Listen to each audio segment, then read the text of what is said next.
Hai hai. Halo, yang di Bali. Hai. Halo, hai. Mantap bener deh. Mantap ya. Pada ngiri semua ya di sini ya. Tuh. Luar biasa Ya, ya. loh. Nanti kapan-kapan pada kesini kan kita undang. Ya nggak Wi? Kita undang teman-teman aja ke sini ya. Kalau Siap, semuanya hadir, hadir. sudah berjalan baik di sana. Oh, Udah yang udah teman-teman yang udah gabung udah. ada Hmm? lumayan nih, kita sapa dulu yuk teman-teman yang udah gabung. Ada dari Kiki. Hai hai Mas Kiki Foto Studio.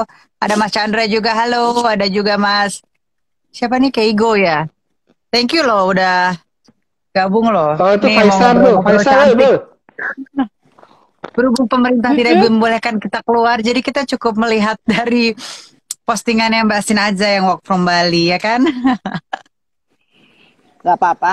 Nanti kan tinggal tunggu Wah, di timingnya pinggir kolam semuanya lagi. kan. Liatin kolam aja terus tuh cemplung ke Mas, kolam tuh. Tuh kan? masa sih? Itu di mana, Sin?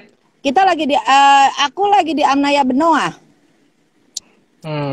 Oke. Nah, nanti juga kapan kan kita mau kasih giveaway, Wi? Siap, siap, Ya siap. kan?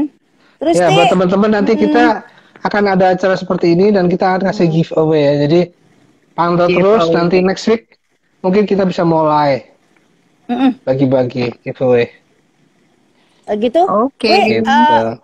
Wi udah kenal Tiara belum sih, Wi? How do you know Halo Mas Tiara? Sedikit Emil. kenal tapi sedikit kan. Belum belum menggali lebih banyak. Ti, semua baik-baik di sana, Ti. Coba.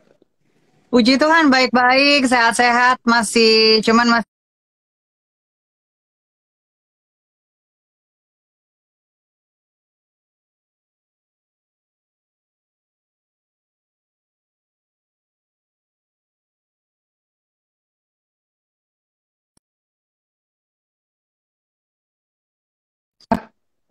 saya di Tiara. saya di Bekasi, Mas Dwi. Loh, Bekasi mana? Dekat rumahku dong. Saya daerah Harapan Jaya, dekat Harapan Indah sih. Daerah-daerah Oh, perbatasan antara Bekasi, tapi kan tetap harus melewati beberapa titik penyekatan juga gitu. Jadi iya, iya. ya selama masih bekerja di faktor esensial sih harusnya bisa melewati, tapi mohon sabar Ya. karena banyak juga yang mencoba untuk masuk ke Jakarta agak sulit sih seminggu ini. Well, tapi semuanya berjalan sama lancar, lancar juga sih. Ya. Cuman, Gitu. Kalau Bali aku gimana sih kabarnya? lu masih ke kantor? Masih Masih siaran? seminggu, masih ada seminggu 2 atau 3 kali sih masih karena kebetulan kita punya kebijakan 2 3 apa 23 hari doang, jadi masuknya 3 hari, liburnya 3 hari, jadi di rolling, nggak boleh Tiara, terlalu kalau banyak lah. kalau kesibukannya gimana aja sih sebagai pekerjaannya mungkin diceritakan dong. Ya teman-teman juga pada tahu tuh. Iya, saya kebetulan sudah mengabdi di media, ini tahun ke-9 di pemberitaan, di news, reporter, berawal dari reporter dulu, terus sekarang puji Tuhan sudah di layar dan sudah di redaksi, jadi mostly kita terima banyak berita sih. Emang di orang media, wartawan gitu Mhm. kalau kata orang. Tukang Mhm. nanya, tukang nanya, tukang nanya. Tapi Nah, dulu tapi kita sekarang lebih di mhm.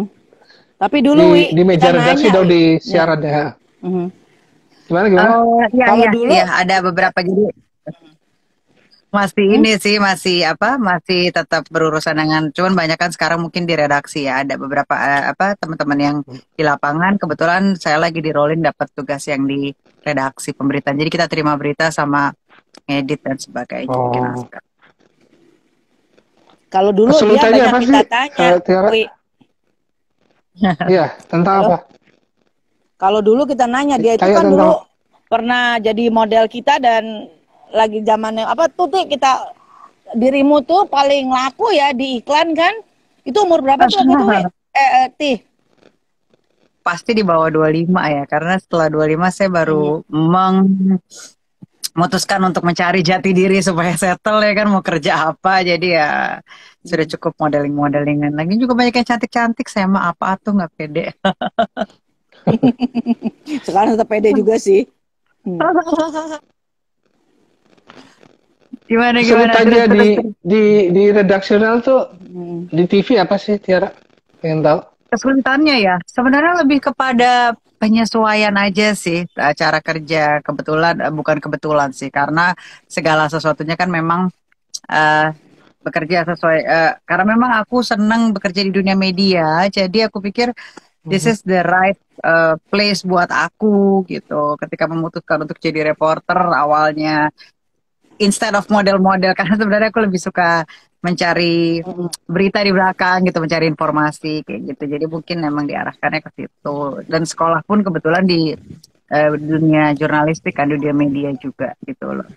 Oh, belajar di mana?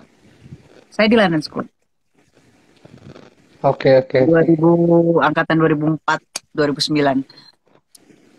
Berarti mungkin kita bisa tanya tentang dunia modeling dan dunia pemberitaan tuh ya, Sin ya? Hmm. Bisa Sebenarnya bisa. dia juga expertnya sih, ya kan Kak. Kalau mau tanya attitude, kalau kita mau nanya bagaimana just try to be like models ya, good models ya, Tiara tuh salah satu memang yang bisa jadi role model sih saat itu, Wi. Dan sekarang juga sebenarnya is a good thing untuk dia tuh bisa sharing. Cuma kita tinggal tinggal tunggu timingnya aja ya, ke depannya bagaimana ya nggak, Ti? Mhm. Terus nih kalau Aku sekarang yang pengen masih tahu, ada nawarin nggak, Ti? Kalau model? Itu jadi.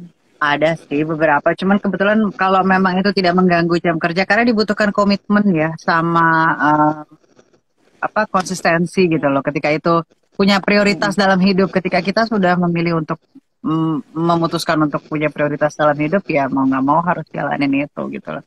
Banyak sih tawaran menggiurkan untuk ini dan itu, cuman aku pikir belajar untuk setia sama perkara kecil, belajar untuk eh, ikutin aja ikhlas. maunya seperti apa dan berkarir, dan memang ada stepnya gitu loh. Jadi ya Setiap ada menikmati perkara hal saja. kecil katanya.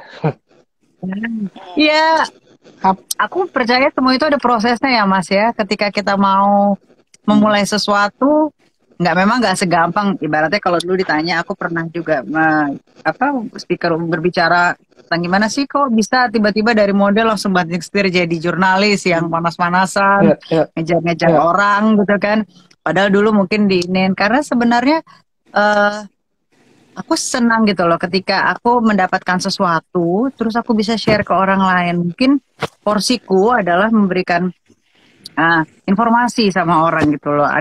Apa yang bisa kita lakukan buat orang lain dalam pekerjaanku hari ini, ya aku mencoba memberikan informasi sama orang, memberikan misalkan Hmm. ada daerah, karena kebetulan aku banyak ditugasin dulu untuk jurnalis humanis ya, human interest. Jadi aku banyak kan nanganin kasus yang kayak orang kayak misalkan tempat pengungsian, terus mereka belum dapat kayak sesuatu yang sosial lah. Jadi kita sebagai penyambung lidah dari si korban ini ke pemerintah setempat, instansi setempat. Jadi sebenarnya itu membuat satisfy aku tuh di situ, karena setidaknya ada satu Hmm. hal yang bisa aku lakukan gitu dalam pekerjaanku. Instead of aku pengen Ka- kerja pas digaji Kalau gitu, buat cari kalau settle. kaitannya dengan sekarang nih kayak kayak kamu kan di pemberitaan ya, kayak Mhm. tentang COVID-COVIDan ini, apa sih berita yang kamu terima tuh? Apakah semuanya positif? Apakah ada yang negatif? Apakah ada seleksi atau gimana sih? Memberitakan kayak gini deh. Kan sekarang Karena gini loh, simpang siur ada kan. Mana ya, kita percaya nih? karena gini loh. Kalau kita di pemberitaan itu, kita punya namanya kode etik jurnalis. Kode etik jurnalis itu kita harus memberitakan berdasarkan fakta. Misalkan ada korban eh, terjangkit sekian, kita nggak boleh tuh bilang oh nggak ada korban. Tetap kita harus based on data. Tapi gimana caranya kita bisa memberitahukan yes di situ ada korban, tapi di situ juga ada kesembuhan. Di situ juga ada usaha pemerintah untuk bisa menyelesaikan pandemi ini, ada langkah-langkah yang dilakukan oleh pemerintah atau ada antisipasi yang dilakukan. Jadi semuanya kita harus mengcover semua side gitu loh, baik dari si korbannya atau dari si yang memberikan bantuan dan sebagainya. Jadi lebih kepada kita harus memberitakan, dan biasanya ada beberapa teman-teman juga yang memang tendensius untuk memberitakan karena dia mungkin tertarik dengan hal ini dan dia lebih tendensius memberitakan tentang yang buruk-buruknya aja. Kebetulan kalau saya ketika kita membicarakan yang buruk, otomatis kita kasih makan ke kepala kita dengan ya nggak baik kan. Jadi yang ada kita parno dan kita aduh mau keluar takut. Sebenarnya sih nggak salah untuk punya tindakan preventif, tapi harusnya kita harus juga kita harus lihat loh, hari ini juga pasien yang sembuh banyak, obat yang vaksin yang didatengin dari pemerintah tuh juga banyak. Edukasi yang benar tentang pandemi ini itu membuat orang jadi mengerti gitu loh. Sama kayak kita misalkan simpelnya mau keluar nih, kita tahu kita punya asuransi ya, kita punya ini, jadi kita nggak takut nanti mobil kita ditabrak atau apa. Jadi ketika pemberitaan itu benar dan bisa dicek, ya sudah gitu loh. Ya memang dah seperti itu sih. Mas Dwi sendiri mana? Mas Dwi sendiri sibukannya apa? Kalau itu ada temanku Rocky, Rocky di Bali. Aku saat ini masih sebagai, aku kan sekarang selain di Jasmi ya, menempatkan diriku ya, memposisikan diri sebagai main programmer. Satu posisi yang belum ada sih di Indonesia sebenarnya. Karena aku melihat apa namanya, kesalahan terutama seseorang itu bukan pada perilakunya, tapi dari mindsetnya. Kegagalan, kesuksesan, kekayaan, kemiskinan, kebahagiaan itu dari mindsetnya. Makanya aku fokus pada mindnya. Jadi itulah membuat aku jadi mind programmer. Artinya aku pengen membantu orang-orang membetulkan, memprogram pikiran. Karena aku percaya pikiran itu kayak komputer.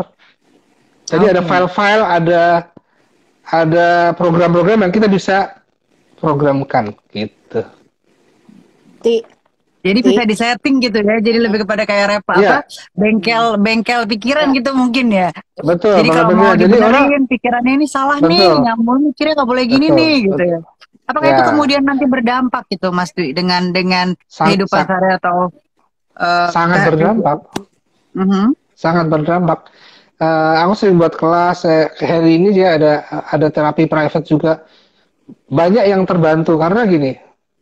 Orang suka ngomong itu kan nasib gua, nasib. Nah, nasib itu awalnya dari pikiran. Nasib itu ya, oke, kita kalau ngomong, aku selalu ngomong gini, ada Tuhan, ada manusia. Ada campur tangan Tuhan tuh kita nggak bisa ikut-ikut deh. Kalau udah Tuhan bilang ya jadi ya jadilah gitu ya. Lu nggak usah ngapa-ngapain kalau Tuhan menakdirkan kamu kaya raya, kamu kaya raya. Lu nggak usah ngapa-ngapain, cuma joget-joget doang, tiba bisa dapat rezeki gitu ya, dari TikTok. Yang nggak tahu gimana tuh tahu viral dapat duit. Itu Tuhan. Karena lu nggak ngapa-ngapain kan istilahnya. Contoh tuh siapa dulu yang Caya-Caya itu? Aduh siapa sih namanya itu? Polisi. Siapa sih? Yang joget ya? Caya-Caya terkenal. Oh, yang sempat viral juga tuh, Ti. Yang bubur ya? Iya. Ya. Lupa. Yang orang yang Manado, ya, tahu. Betul, nggak usah ngomong buburnya dulu ya, maksudnya sebelum dia jadi bubur, tukang bubur. Kan tadinya dia polisi. Dia joget-joget sendiri, bukan disuruh orang. Di syuting, orang lain memang syuting, diem-diem pula, jadi dia nggak tahu. Di-upload, yang upload orang. Kan dia nggak ngapa-ngapain itu intinya kan. Tiba-tiba dia yang viral, dapat rezeki, dapat duit. Ada yang siapa namanya, mirip Raffi Ahmad. Dia jualan bakso, ada orang datang, zoom, di shoot, diviralin, viral, dapat duit, itu kan Tuhan. Artinya, kalau Tuhan lu ngomong apa aja, udah lalu nggak akan bisa ngapa-ngapain. Tetapi ada cara manusia juga yang menjadikan nasib kita. Itu menurut aku awalnya dari pikiran. Misalnya gini, kalau lu pikiran gini, oke, kita tahu nggak tahu ya. Misalnya lu dagang, besok laku apa nggak tahu kan? Kan masa depan kita nggak tahu ya. Tapi kalau dengan pikiran kita bisa tahu. Maksudnya gini, ketika lu program pikiran lu baik, pas lu masak, diniatin mau masak yang enak supaya juga orang seneng. Pas lu jualan, lu ngusahain, gue mau jualan dah, gue promo-promo, gue ini. Jadi semua dilakuin dengan, kalau itu semua dilakuin, laku nggak dagangannya, pasti laku. Jadi nasib yang ke depan kita udah tahu duluan, ketika kita mengubah mindset kita. Tapi kalau, udah gue masak aja deh, ntar jual, nggak akan bisa bener, nasibnya pasti jelek. Tapi kalau kita ngomong, gue niatnya masak yang enak. Oh ya enak, ini gue mau jualan lah. Gue cari gue ketemu orang, halo nih dia dijual dong nih, makan dicobain, ramah dengan orang gitu, menikmati itu semua. Kan laku dagangan. Jadi itu saya bilang salah satu contoh simple kayak gitu tuh. Cuma kayak misalnya orang trauma atau fobia ya. Ada orang kayak kemarin fobia pesawat terbang. Itu karena menurut gue ada dua file. File takut naik pesawat sama file takut sama file naik pesawat nyampur satu folder. Judulnya naik pesawat. Jadi kalau diklik folder itu isinya ada dua. Takut sama naik pesawat. Harus dipisah nih filenya. Kayak gitu dah di pikiran kita. Biasanya sih gitu lah. Nih, bisa ditambahin juga. Gua rasa juga itu pengaruh banget ya sama kalau energi kita memang baik ya, otomatis pasti semuanya akan baik. Gue tuh ngerasa banget ya, maksudnya bukan bilang karena kebetulan ini lagi di Bali aja atau memang I'll stay in Bali now. Tapi berasa banget bahwa kalau kita juga bagaimana interaksi kita, engagement kita sama alam sekeliling kita ya baik. Itu walaupun gimana pasti ada interaksi yang balik ke kita pun menjadi lebih enak. Begitupun mungkin apa bisa ke-build juga saat kita memang di dalam satu ruangan seperti di dalam rumah, Hui. Ya kan ini kebetulan aja karena memang pemandangannya semua lihat sekeliling kita itu memang lebih tenang atau apa. Tapi banyak hal yang gue lihat bahwa ya lu enak di situ katanya. Nah gue kalau cuma di dalam ruangan aja katanya ya kan. How you keep untuk keep that good energy? Ya kalau aku bilang tidak semua orang Bali juga merasakan yang sama seperti yang kamu rasain itu. Aku ada klien orang Bali yang rutin tiap minggu terapi ke aku. Udah di Bali, orang Bali tuh dia stres juga gitu. Jadi tergantung bagaimana pikiran kita menerima atau mensyukuri atau menikmati apa yang ada. Kalau kita sudah ngeblok, walaupun gini, manusia itu ada energi tadi aku percaya. Lu kalau Tiara deh, dia kalau kesel sama orang itu, kadang-kadang tanpa salah pun nih, ada misalnya di redaksi dia nggak tahu ya, dia lewat aja gitu, rasanya disebel. Padahal dia nggak apa-apain. Pokoknya auranya udah nggak bagus saja. Iya kan? Nggak pernah ngalamin kayak gitu ya? Kalau anak zaman sekarang bilang napas aja kayaknya salah tuh napas.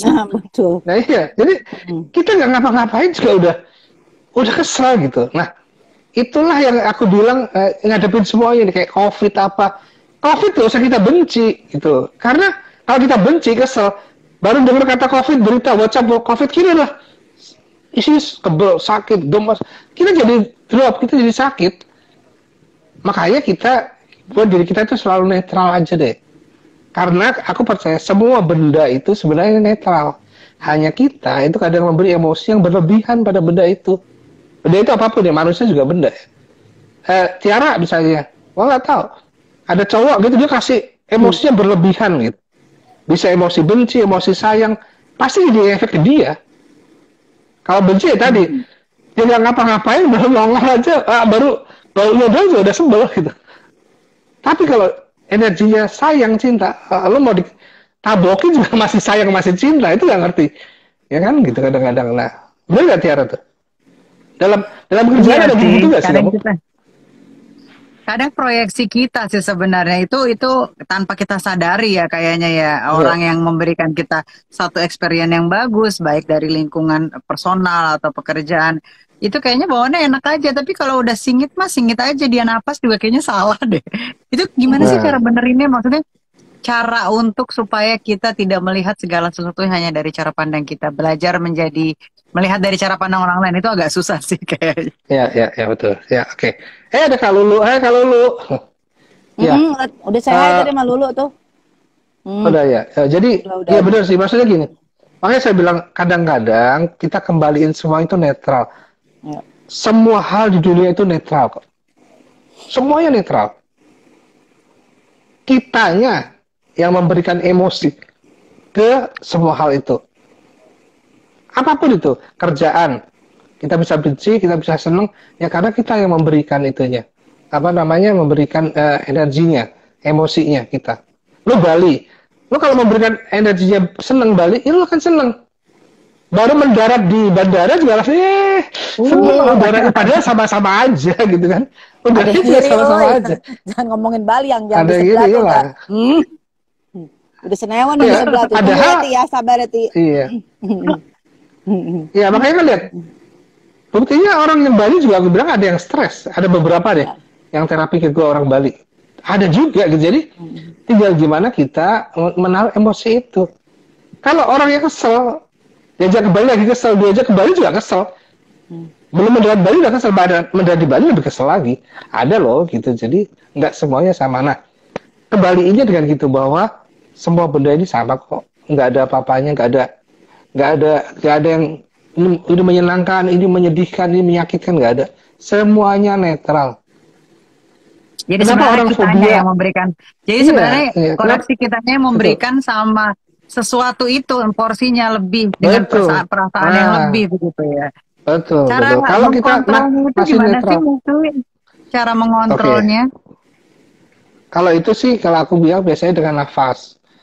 Nafas. Kalau tren sekarang ada namanya mindfulness, gitu ya. Misalnya, mindfulness itu adalah supaya kita itu selalu menghayati, menikmati apa yang ada sekarang ini. Apa yang kita lihat, apa yang kita dengar, apa yang kita rasakan, itu yang kita nikmati saat ini. Misalnya, Cynthia nih, sekarang lagi di pinggir kolam renang, enaknya. Kalau lo menikmati itu dengan baik, merasain ini senengnya air, udaranya, enak. Tapi kalau lo di situ nih, pikirannya ke, misalnya, si A, si B, yang lagi di mana, yang lagi sakit, dan lo gak akan nyaman di situ, bener gak sih? Makanya dipikirin yang enak-enak aja, Wi. Ya kan sambil mikirin lu kapan kesini, Tiara kesini. Betul. Gitu kan. Jadi jangan dipaksakan, tapi dinikmati apa yang ada. Tiara lagi di kamar, tuh, sendiri. Ya nikmatin aja kesendirian itu, Karena kalau kita di situ lagi sendiri, kita mikirnya, wah coba ya ada si itu, coba ada si itu, coba. Ya kita stres. Coba lihat di kamar ini ada apa ya? Ya itu aja kita nikmatin. Oh ini kurang ini, gue mau beres-beres ini ya. Jadi kita nikmat terus, enak di situnya. Tapi kalau kita selalu, masalahnya kita itu manusia gitu kan, selalu mundur, kalau nggak terlalu maju. Kita udah di sini, tapi kita memberikan emosinya itu ya, memberikan emosinya atau label dalam tanda kutip sama sesuatu hal yang kita seneng, kita nggak suka gitu kali ya. Sebenarnya juga mungkin ada pengalaman apa coba, Tiara? Wi, tambahin Wi. Ya. Mungkin juga karena belajar untuk tidak attach ya. Kita tuh tidak usah attach dengan banyak hal yang memang akan ribetin hidup kita gitu loh. Iya. Ya, gimana Wi? Bisa kita attach. Tapi kan itu nggak bisa kita hindari. Setiap kali kita bertemu orang terus, bertemu sesuatu yang baru terus kan, Sin. Istilahnya kita itu berjalan hidup ini. Berjalan, katakanlah jalan kaki, ngelewatin jalan batu-batu. Anggap aja batu itu kejadian masalah segala macam. Kalau setiap kali kejadian nih, kita kantongin batu, kerikil pun, lama-lama kantong kita penuh. Lama-lama jalan kita jadi berat karena makin banyak. Bener nggak? Lama-lama kita nggak bisa jalan karena keberatan bawa batu. Nah itu kalau setiap kali kita menjalani hidup, kita pikirin terus tuh. Lu udah jalan, udah maju, tapi masih mikirin si batu tadi. Lu udah jalan sini, lu udah ganti pacar 10 kali, tapi masih mikir pacar pertama. Nggak akan beres hidup lu. Gitu. Lu ketawa Tiara, mungkin terjadi sama dia tuh kayaknya. Itu gagal move on judulnya, pastinya. Nah iya, betul. Gue mau nanya, Ti. Yes. Terus, lu pernah nggak ngerasa worry lu tuh kayak apa sih selama ini? Kan banyak hal yang bikin, aduh mbak, kadang-kadang gue ngerasa jadi nggak nyaman atau apa. Dan how you cope with that? With your worry ke depannya sama seperti inian. Mungkin bisa di-share ke Mas Dwi.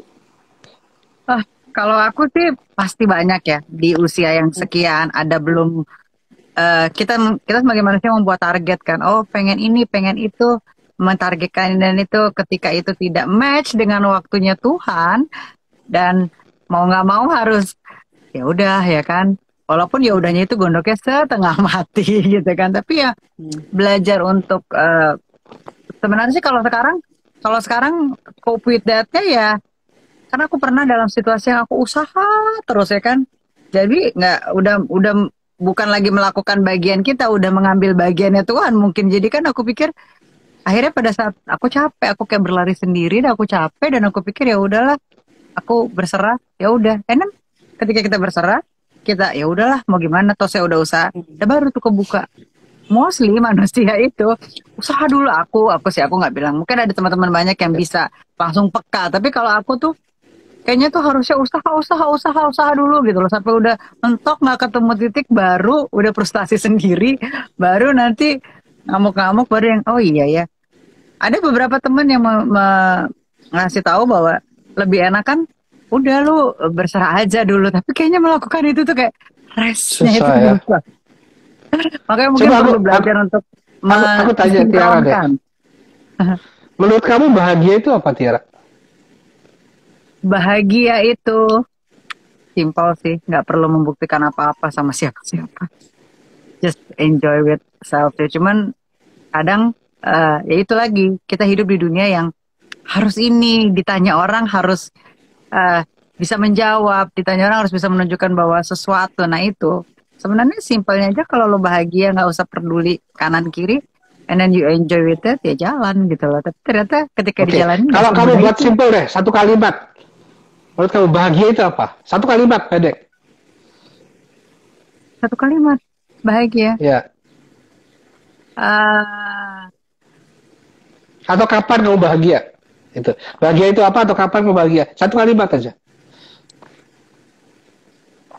Susah nih jawabannya nih. Boleh dipas gak? Enggak boleh. Ini kan tadi nggak boleh itu. Nggak boleh. Dia jawab. Oh, jawab itu. Bahagia. Mungkin gue lagi waktu kecil kali ya. Oke. Nah, ini satu kalimat ya. Nah, ini kamu kan tadi nanya kan gimana hidup. Nah, inilah contoh Tiara. Ini yang aku bilang namanya mental block. Jadi aku tahu apa selama ini yang mengganggu hidupmu. Karena kamu tidak pernah merasakan bahagia yang benar. Aku yakin sampai kapanpun kamu nggak pernah bahagia. Kenapa bisa begitu? Karena menurut kamu bahagiamu adalah waktu kecil. Sekarang kamu udah dewasa. Jadi ada masa yang kamu pasti rindu, masa yang kamu cari-cari terus, dan nggak bakal ketemu karena kamu udah makin dewasa. Nah itu yang harus diubah. Nah ini contoh ngomong tentang mindset ya, mental. Selama kamu masih berpikir bahagia adalah waktu kecil, gue yakin 100%. Lu udah kaya, lu udah segala macam, pasti gak akan merasakan bahagia. Karena apa? Bahagiamu masih ada di masa kecilmu, gitu. Ya, ini yang harus terubah. Kamu nanya gimana cara? Ini salah satu cara yang bisa kamu lakukan. Gitu, berarti merubah ya. Berarti bahagia kok apa sekarang? Gitu kan, bahagia kok apa sekarang? Iya, bahagia ya. Kamu sudah bilang sekarang atau bahagiamu kapanpun aku memutuskan untuk bahagia. Lu harus bisa bilang gitu.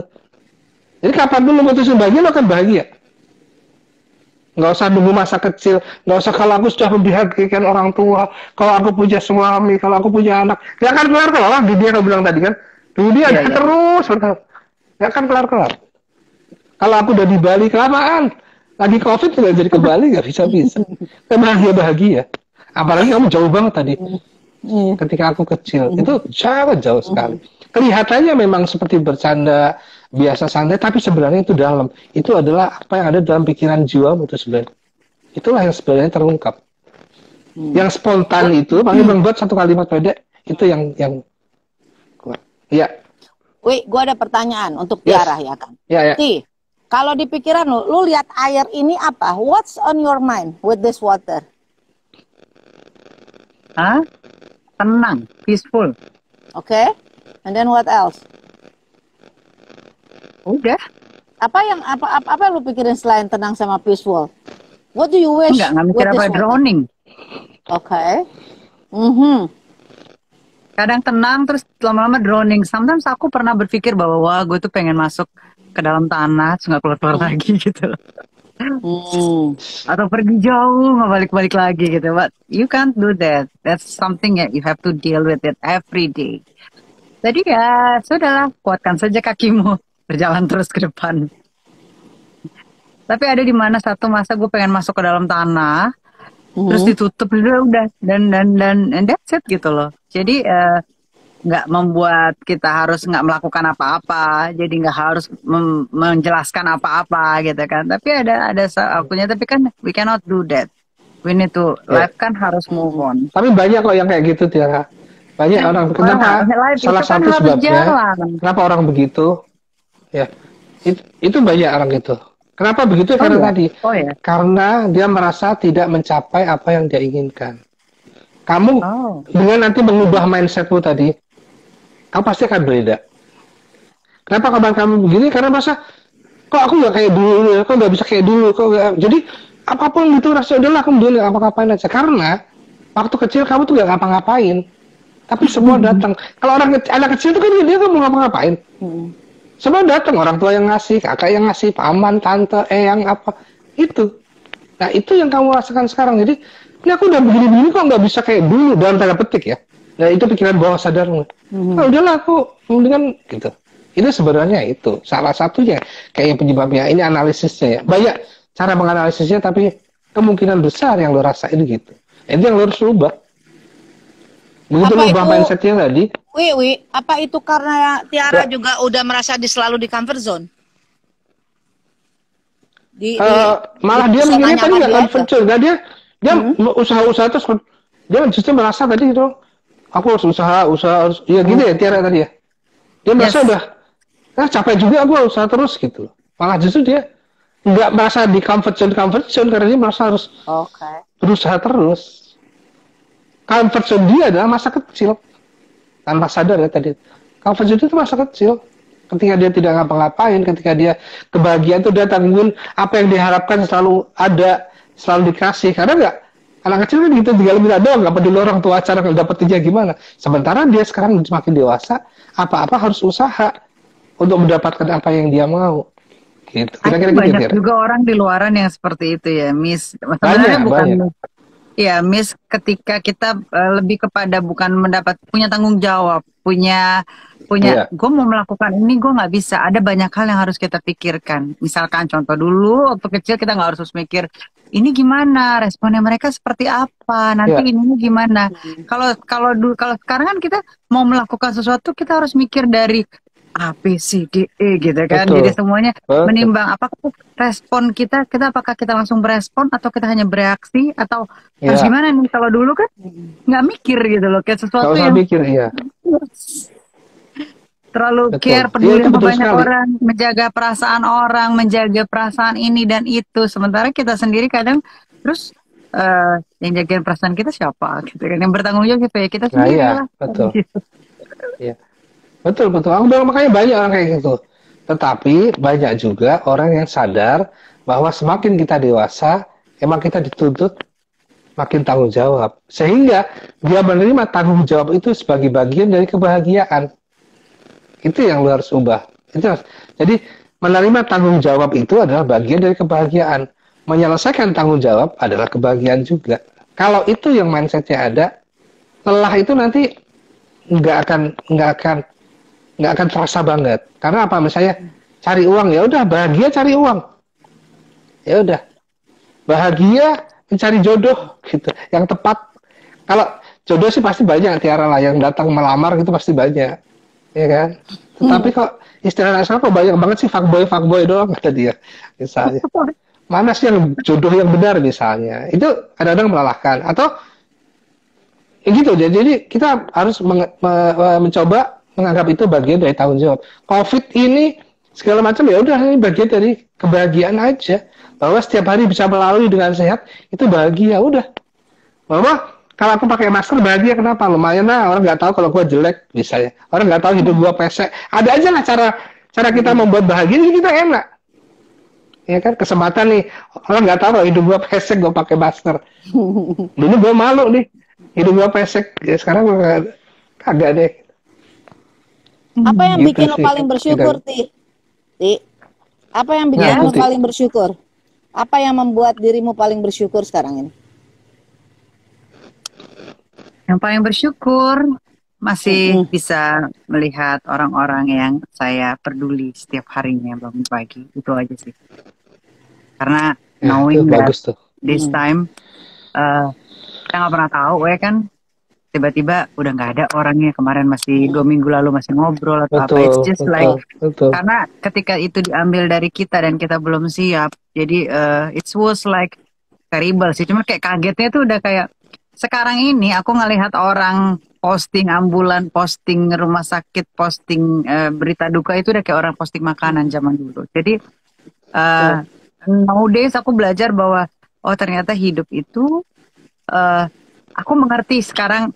Kalau dulu nanya, hey apa kabar kamu, itu cuman basa-basi, but this time aku tanya bener-bener, lo gimana, apa kabar? It means that gue masih bisa lihat lo nggak sih nanti, lo sehat-sehat nggak, keluarga lo gimana? Jadi kayak kalau dulu cuman basa-basi, sekarang tuh kayak yang oh my goodness, itu adalah sesuatu yang bener-bener gue tanya gitu loh. I mean like try to check your friend list atau gimana, try to visiting kalau misalkan memungkinkan, just say hi buat mereka mungkin yang lagi nggak bisa ketemu sama keluarganya karena ini dan itu gitu loh. Ya paling itu aja sih yang aku syukurin, masih bisa keluar, masih bisa ketemu berapa teman-teman deket aku gitu loh. At least one day kalau aku, ya kita nggak pernah tahu ya, tiba-tiba gue nggak ketemu terus gue menyesal gitu loh. Duh kemarin kenapa waktu dia masih sehat gue nggak ketemu, kenapa gue nggak tanya kabar dia. Sesimpel itu kita peduli dengan hidup orang sih. Iya. Kalau lu ya masih pengen mau dikejar atau yang mau dicapai apa saat ini? Apaan? Aku? Ya dalam aku hidup. Nih. Kamu udah aja dulu lah hidupnya. Bintang tamunya kan kamu nih kan. Aku ya bintang, aku juaranya ya hari kamu ini. Dong. Juaranya kan kamu hari ini. Apa ya? Aku pengen membangun keluarga sih. Aku pengen menikah dan membangun keluarga yang baik. Punya teman hidup sih intinya. Iya. Calon udah berapa teman sekarang? Hidup apa tuh? Bentar, calon udah berapa ya? Satu lah calonnya. Satu ya. Kalau calon kan bisa banyak. Pilihan satu ya. Oke, lanjut. Enggak, cuma mau tanya nih. Ti, definisi teman hidup tuh apa, Ti? Teman hidup yang bisa nemenin gue lah sampai akhir, ya kan? When kita udah nggak bisa ngapa-ngapain, nggak bisa mesra-mesraan, kita udah nggak bisa berantem untuk teriak-teriakan, kita udah nggak bisa nyetir mobil bareng, ya we just duduk and talk about anything and anyone and apa aja yang terjadi. Gimana caranya bikin kopi, mungkin kita ntar lupa gimana caranya bikin kopi, naruh gula gitu kan. So that's, I think I need person untuk ngingetin gue, lo abis bangun terus ya bangun tidur lo harus ngapain. Kalau kamu pernah nonton film itu Mbak sama Mas apa ada 50 first date, ada kan yang dia kayak masih muda terus dia kan lupa gitu kan. Lupa terus setiap kali lupa ya. Jadi dia ingetnya cuma pada hari itu stuck dan dia berputar gitu. I was thinking like ada kalanya one day gue akan lupa gimana mungkin caranya gue habis mandi terus gue ngapain ya, terus atau gue makan sendok tangan kiri atau tangan kanan ya. So kalau kita punya temen setidaknya gue diingetin gitu loh, lo makan pakai tangan kanan. Ada kan yang kita udah kayak begitu. Jadi and that day gue udah nggak bisa ngapa-ngapain, gue udah nggak, mungkin muka juga udah peot sana sini gitu kan. Tapi ada orang yang selalu mau ngingetin gue, lo harus segini, lo tuh orang ini mengingatkan gue bahwa lo tuh dulu bisa begini loh. Jadi setidaknya gue nggak lupa-lupa banget. Terus udah nemu kan? Udah nemu kan? Puji Tuhan, udah. Yang kalau tiap malam suka mijetin gitu kan. Emang gitu sih. Hal romantis yang ternyata susah kalau di Jawa itu istilahnya itu suami atau istri namanya garwo. Garwo itu artinya sigaraning nyowo. Kalau bahasa Indonesia itu separuh nyawa. Jadi bahasa Jawa itu sangat padat. Jadi istilah suami istri namanya garwo. Garwo itu separuh nyawa. Jadi mencari suami istri itu sebenarnya mencari separuh nyawa. Namanya separuh nyawa. Udah, lu nggak akan bisa hidup kalau nggak ada dia. Lu nggak akan bisa mati juga kalau nggak ada dia. Gitu. Jadi memang lu harus ketemu namanya garwo itu. Cuman masalahnya memang susah banget. Jadi si garwo itu sama kayak soulmate gitu kan? Bisa the same meaning. Okay. Bisa. Tapi ada beberapa yang gini loh. Kalau tadi saya sempat bicarakan bahwa kayak usaha nih, misalkan ada pekerjaan dalam apa kita usaha gitu kan. Tapi aku nggak tahu ya, mungkin ini ya karena aku belum ketemu jodoh. Doakan kalau ini mungkin yang terakhir jodoh. Ada seseorang yang nanti kita temuan, kita nggak perlu harus penyesuaian itu ada pastinya karena dia hidupnya seperti apa, saya hidupnya seperti apa. Betul. Tapi sesuatu yang kita nggak usah, lo tau gak sih kayak lo harus cari-cari topik. Aduh, gue mau ketemu dia mau ngobrol apa ya? Gue mau ngebahas apa ya? Enggak, semuanya tuh ngalir aja gitu loh. Bahkan even kalau aku bicaranya, aku punya sutetku sendiri. Kita bisa ketawa cuman gara-gara nelpon. Handphone lo apa suara lo kresek-kresek, emang lo lagi tinggal di dekat sutet ya atau gimana Jadi hal-hal yang nggak mungkin kita paksakan atau cari-cari topik ya gitu. Itu lebih kepada apa ya? Mungkin ya aku sih percaya. Aku percaya Tuhan ciptain manusia itu berpasangan. Jadi nggak baik manusia itu sendirian. Jadi aku pikir pasti ada gitu loh. Walaupun penyesuaian itu kadang ups and down ya. Jadi matiin dan dijalani saja. Iya. Ada pertanyaan, Ti? Kita bisa bilang kita itu jomblo bukan karena tidak laku, tapi karena sedang mencari cinta sejatiku, kan gitu ya. Emangnya ada cinta sejati gini hari? Nah itu yang lagi dicari sama si gimana sih? Tapi sebenarnya sih kalau mencari itu nggak tahu ya. Kalau perempuan itu kan harusnya ditemukan ya. Nah selama ditemukan itu seharusnya kita melakukan sesuatu. Apa yang kita lakukan? Memataskan diri, ya kan gitu kan. Gue udah siap belum sih? Gue udah bener atau belum sih? Atau minimal gue udah bisa nggak sih sepadan? Gue udah bisa jadi penolong yang sepadan belum sih terhadap pasangan gue nantinya gitu loh. Jadi harus sepadan gitu loh. Nah mencari itu kalau saya bukan mencari untuk menikah selesai. Kalau aku bilang mencari itu selamanya karena begitu menikah jangan dibilang sudah selesai pencarian. Justru mencari terus karena ketika sudah menikah jalan itu juga ada pencarian terus. Yang ini mencari. Jadi enak kalau mencari sama-sama. Kalau kita mencari bareng ketemu kan seneng. Nah kalau seumur hidupnya kita saling mencari dengan pasangan itu pasti seneng karena ketemu seneng. Kalau saling mencari, masa ada yang satu mencari, satu lagi kabur gitu. Itu yang repot. Cari-cari ya nggak ketemu. Satu nyari A nyari B ya nggak ketemu. Gitu. Kalau saling mencari itu bagus. Sehingga saling menemukan kayak kamu bilang tadi. Jadi bangun tidur, mana ya pasangan gua? Mana pasangan gua?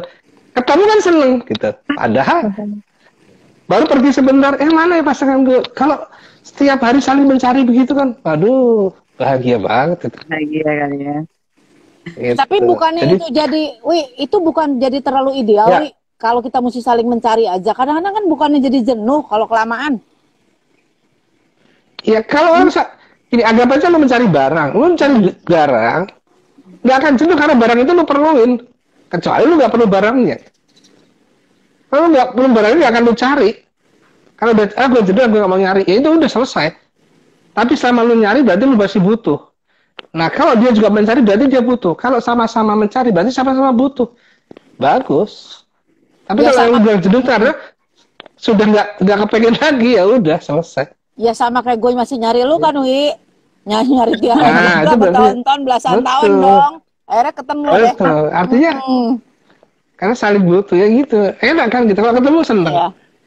Kalau ketemu seneng gitu. Berarti kita tunggu diundang sama Mbak Sin ya, Mas Dwi ya ke Bali ya. Iya. Nanti kita langsung dari sana. Diundang sih sudah. Cuman masalahnya ini kan ini. Ini pemerintah belum mengizinkan. Harusnya schedule Mas Dwi itu dari 2 minggu yang lalu ada di sini. Tapi tahunnya mendadak lagi, ya udah di Bali dia sebenarnya. Iya. Gitu loh. Kira-kira 3 bulan lah dua di sana. Jadi kita melakukan Zoom dengan kamu, nanti kita berdua dari Bali. Iya, kita dari Bali. Garuk-garuk tembok. Terus Ti, ada apa yang mau ditanya Ti? Either gua atau apa Mas Dwi? Mas Dwi dulu, Mbak Sin dulu nih. Menurut Mbak Sin, pencapaian apa sih yang kemudian sekarang masih menjadi bukan kendala sih, lebih ke masih pengen dimatengin lagi untuk kedepannya. Pencapaian yang seperti apa? Kayaknya Mbak Sin udah melalui panjang gitu kan, sudah berlang-lang buana ini. Apa pada satu titik yang akhirnya yang bisa di-share sama kita semua di sini? Mungkin kalau sekarang ini sepertinya this is going to be my last thing ya. Bukan berasa bahwa ini karena ada titik di mana I have to say enough. Cukup. Yang apapun yang sekarang kami lagi build ya, kebetulan aku sama Dwi juga kita lagi proses untuk nge-build kita punya dreams ya. Dan itu juga kedepannya juga bukan cuma untuk kita, tapi kita pinginnya itu nanti bisa adik-adik sama yang memang di bawah kita itu yang bisa nerusin gitu loh, Ti. Jadi memang kalau ngomongin soal pencapaian, hidup itu memang akan tidak pernah enough saat kita bisa mengatakan cukup dan cukup. Belajar mengenal kata cukup ya. Harus belajar mengenal kata cukup. Karena kalau mau dipikirin ya, saat kita melihat diri kita bahwa memang ya nggak bisa dibilang juga, gue nggak bisa bohong sama umur gue juga kan, ya kan begitu pun juga. Masih muda. Nggak usah bohong. We look young, oke. Dan itu harus diakuin sama semuanya, ya kan? Cuman semuanya itu memang kembali lagi sama saat kembali ke Bali aja itu rasanya mungkin pernah share juga sama Tiara ya bahwa I don't feel I wanna like going back ke Jakarta lagi gitu loh. Bukan karena memang lihatnya di Bali, oh ya enaknya di Bali ya, karena mungkin lebih peace atau apa. Sebenarnya sama seperti Mas Dwi bilang bahwa semuanya juga sempat kemarin gue hampir beberapa hari lalu panic attack. Mungkin karena agak down juga, ada beberapa sahabat juga yang pergi kemarin juga, kebetulan juga salah satu sahabat baik juga pergi ya kan. Yang itu bikin jadi worry, wah next my turn. Mungkin karena juga kita lihat maksudnya gue sadar diri tuh umur gue udah nggak muda lagi, ya kan? I'm telling like myself bahwa sekarang yang paling penting how I'm going to keep positive, I have to keep healthy, ya kan? Jadi sekarang tuh agak worry-nya tuh bukan apa, Ti. Kemarin tuh berapa lalu ya, Wi ya, gue sempet kayak nggak bisa napas. Malam tuh kayak sesak aja gitu kan. Sesaknya tuh karena mungkin entah di bawah alam sadar tuh ngerasa dengar dari teman-teman lagi what's going on di Jakarta atau apa aja. Tapi di si kepala cuma bilang bahwa sudah ini kan cuma hanya temporary. Ya kan? Ini kan cuma hanya sementara semuanya. Kita tuh lagi banyak diuji, kita lagi harus belajar lebih sabar sama semuanya. Mungkin just one word, you have to be able to say enough. Cukup dan lanjutin lagi yang baik. Cukup. Kalau nggak manusia tuh nggak pernah cukup nantinya. Dan itu yang I've been through. Ya kan? Sesuatu yang tidak pernah cukup. Cuma sekarang belajar by proses semuanya. Ya, makanya ya. Keren. Keren. You never know kan. Ini aja udah bikin happy loh. Mas Dwi gimana Mas Dwi? Apa yang kemudian menjadi pencapaian yang pengen dilakukan supaya bisa berguna selain tadi bikin bengkel pikiran ya, itu lucu juga sih konsepnya. Mind healer ya, mind healer. Mind programmer. Ya, lumayan sih itu ya. Jadi dimintain bantuan orang-orang. Mungkin nanti rencana nih minggu depan ada dinas anak dan perempuan itu minta aku untuk membantu memprogram pikiran perempuan-perempuan supaya lebih berdaya. Kemudian nextnya kayaknya dari Kagama juga minta aku ngomong. Jadi memang kebetulan saat ini malah diperlukan sih karena yang banyak kacau sekarang pikiran dan hati dan perasaan. Kemarin ikut ya yang tentang terapi kecemasan gitu kan. Itu menerima banyak sekali WhatsApp yang mengatakan terima kasih, senang, merasa tenang. Dan ada beberapa ikut terapi aku sampai sekarang masih.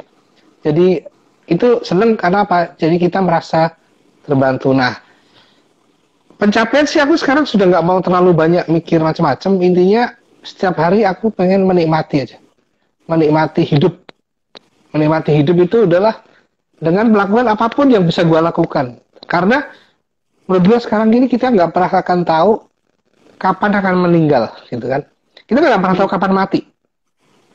Ya, jadi saya udah pikir kayak ya udahlah, siapa tahu nanti mati, besok mati, ya udah.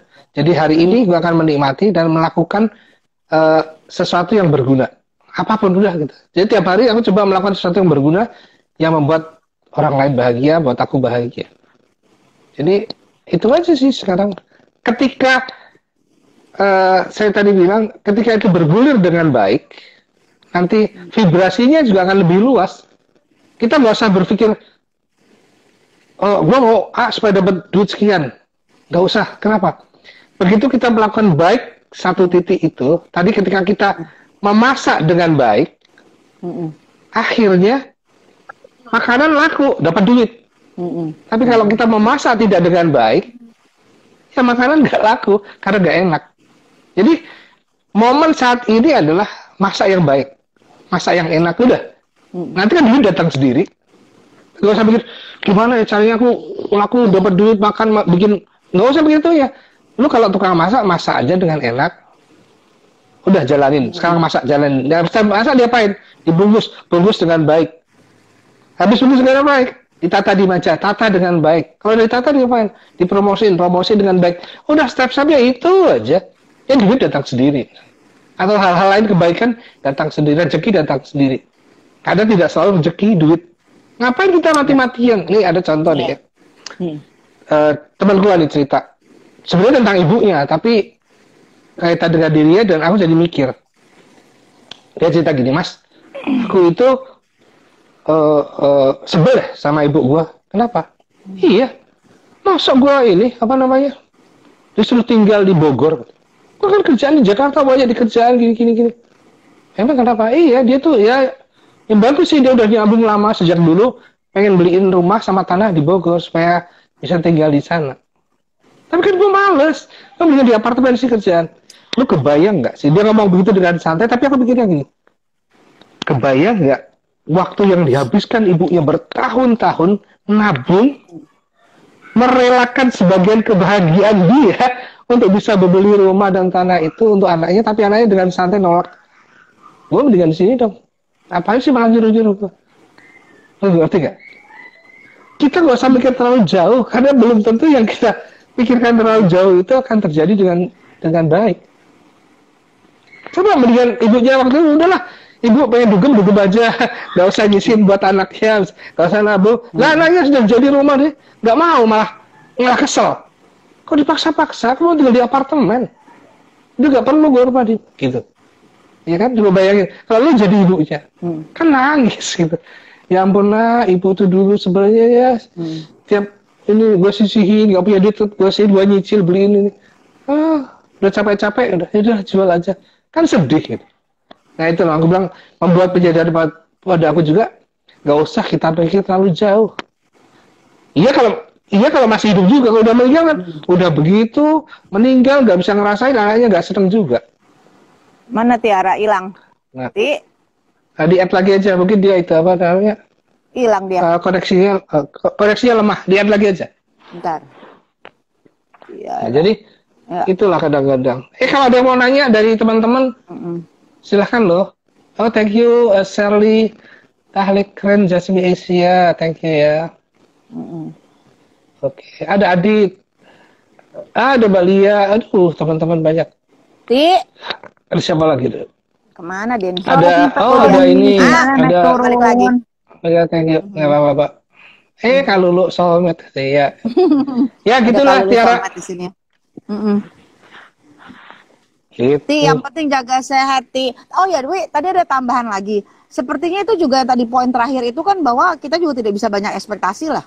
Ya kan? Betul.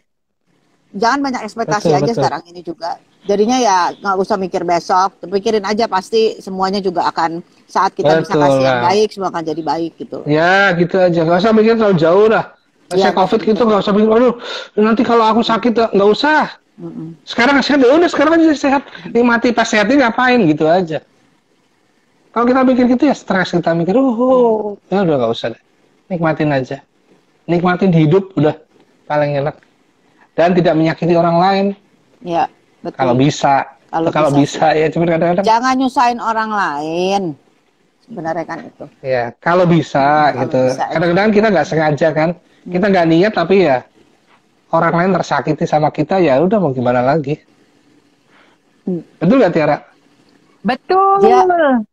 Dia lagi main sama kuping loh. Kupingnya sama bibirnya merah. Dia lagi iseng, Wi. Aku kan lagi mencoba mengeksplor ini kan. Terus tau gitu tadi gue nggak makeup kan, ternyata bisa pakai filter di sini. Bang. Tapi emang positif ya, vibe itu. Tapi gimana ya caranya kita ngebangun ini? Ini ada satu pertanyaan bahwa gini, kita membiasakan diri kita untuk selalu berpikir positif, menanamkan hal yang baik, menerima berita-berita yang baik. Tapi bagaimana ketika lingkungan di sekitar kita, orang-orangnya atau mungkin lingkungannya negatif semua gitu loh. Jadi segala sesuatunya jadi blunder gitu loh. Kita usaha nih untuk baik, untuk menanamkan yang baik, tapi kan kita nggak bisa kan nge-stop orang itu memberikan apa. Nah itu caranya gimana ya? Apa kita harus memprotek diri kita atau seperti apa? Mungkin bisa kalau aku bilang ya kita ngapain ngurusin orang lain. Maksudnya gini, yang kita urusin kan tujuannya sebenarnya apa? Buat diri kita kan. Kita mau memprotek apa itu kan tujuannya diri kita. Jadi orang lain negatif apa ya udah biarin mereka. Yang penting kan kitanya. Jadi kita nggak perlu apa namanya ngurusin mereka. Kalau kita nggak, aku selalu begini, ada namanya law of attraction kan. Jadi ada tarik menarik energi ya. Orang yang positif biasanya akan tarik yang positif. Orang yang seneng dengan A biasanya akan berkumpul dengan orang-orang yang tanpa sadar loh ini. Ini law of attraction-nya. Sehingga aku yakin walaupun ada awalnya di lingkungan yang semuanya jelek, tapi pasti ada yang baik yang ngumpul ke kita. Contoh gini, seorang anak kecil, orang dewasa juga apa, tinggal di pelacuran kompleks, gitu. Pasti dia juga akan berteman dengan yang baik. Kalau dia baik ya, misalnya ada perempuan satu anak, dia nggak mau terlibat gitu-gitu. Lingkungannya jelek pasti kompleks pelacuran, tapi pasti dia juga ketemu dengan orang-orang yang baik juga. Dia akan bisa ketemu dengan, karena dia mainnya ke masjid, bisa otomatis kan, yang datangnya yang masjid orang yang baik. Pasti akan, walaupun dia gitu, nah itu akan sama. Ketika kita ada di satu kompleks yang merasa jelek-jelek semua, kalau kita nggak jelek, kita nggak mungkin ada di situ. Pasti kita ada di situ, kalau itu lama, karena kita juga begitu.